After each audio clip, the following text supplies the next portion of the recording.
Hello అందరికీ. వర్షాకాలం అనగానే మన వరి పంటలకు టైం స్టార్ట్ అయినట్టే.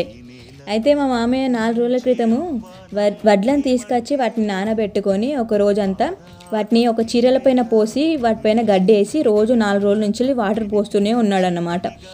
వాటిని ఈరోజు చూసేలోపు మండొచ్చింది. ఇట్లా మేము ఏం చేస్తున్నామంటే వాటిని వేరు చేస్తున్నాం.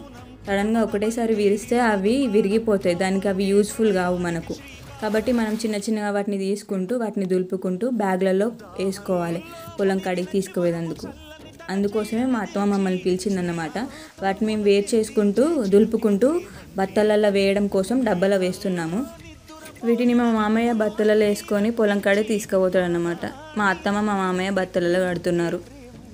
వీటిని తీసుకుపోయి పొలం కాడ చల్లితే 4 రోజులలో 5 రోజులలో మాకు చిన్న చిన్న మొలకలు వస్తాయి. ఇక్కడే మనం మండే కట్టుకున్నాం వాటర్ కోసం. వాటర్ రోజు ఇక్కడనే పోయొచ్చు కదా.